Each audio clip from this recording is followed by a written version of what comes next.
We do get some extra cash here. I think that is the correct way of describing it.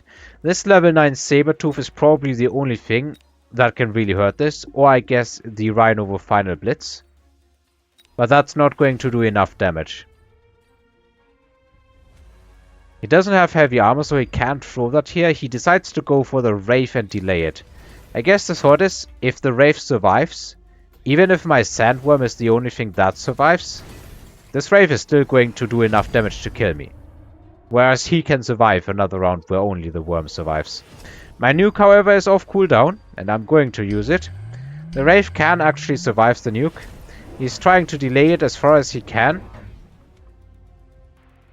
Meanwhile, this round I have decided to just go for the Overlords, go for the big guns. If the opponent's Vulcans are pushing into me, might as well try. Though realistically, I should probably switch out the gun for launcher overload. There's some crawlers here.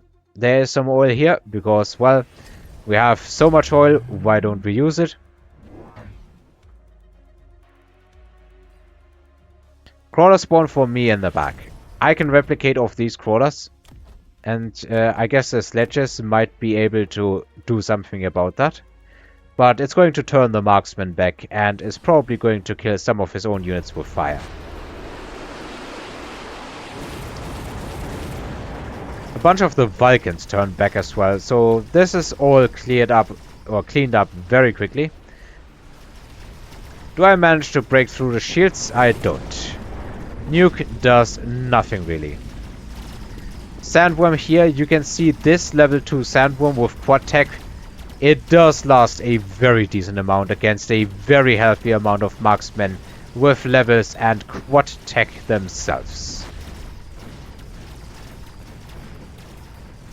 These Overlords are kinda still alive right now. The Wraith is getting gunned down by Phoenixes and Overlords.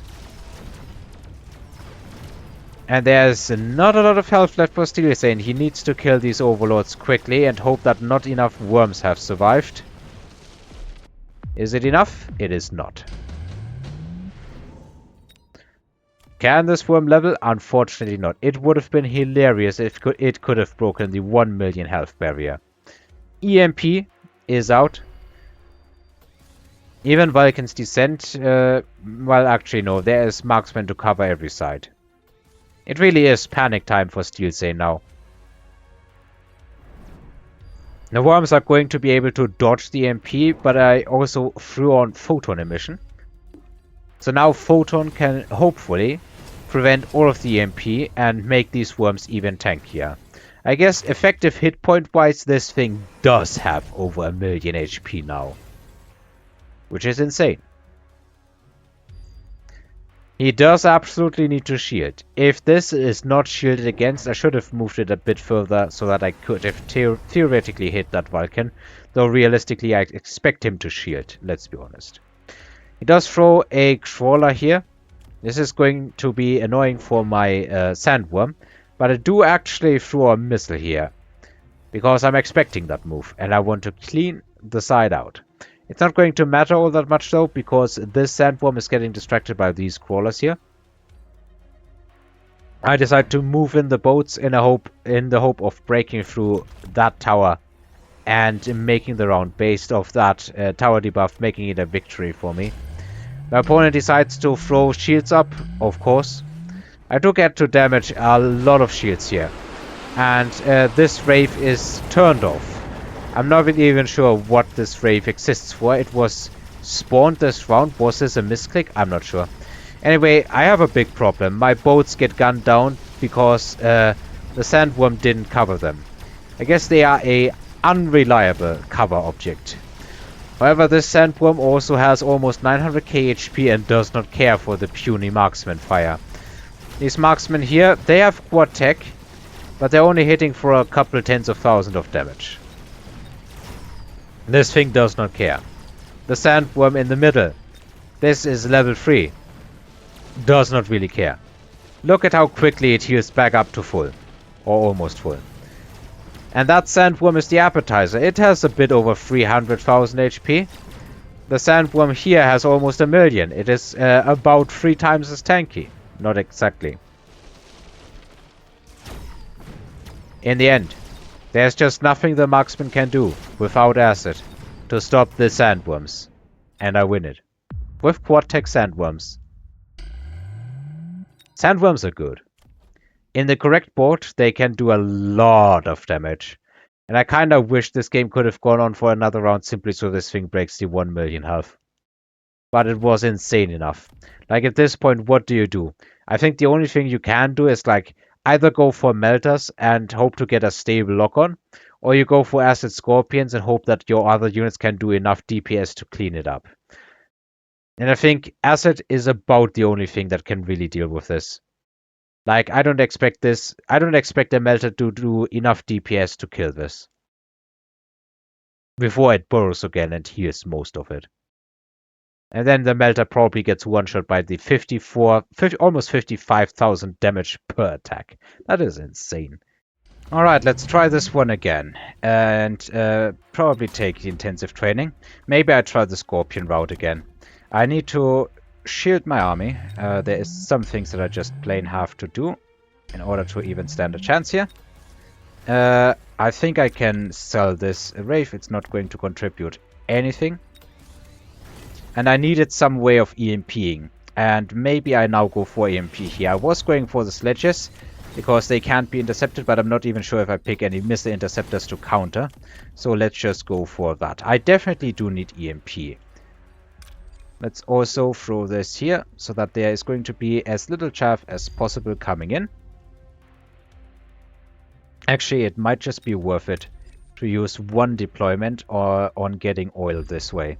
So let me put some crawlers in that position. Actually, I don't even need to. I could just throw the oil here, I realize. So let me do that. That was kind of a useless deployment in that case. That was bad. Hopefully not bad enough. Where do I spend the rest of my money? I have so much cash. Let me get a level on this Vulcan so it can tank for longer. And then I wanted Scorpions. They're going for acid and range. He does not have siege mode. This man certainly does not have the same techs I do. Not that siege mode is that great. And I guess maybe let's okay, I was too late.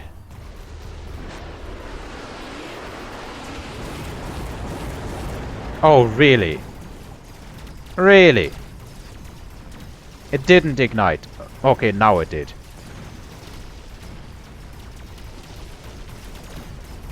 I would have been so mad if that didn't ignite in the end. Man, that Vulcan is still alive. Okay. And it's still shooting, and this thing needs to be EMP'd. Can I get some Stormcrawlers here? Maybe no! It goes down so very closely. There's still a clump of Overlords here.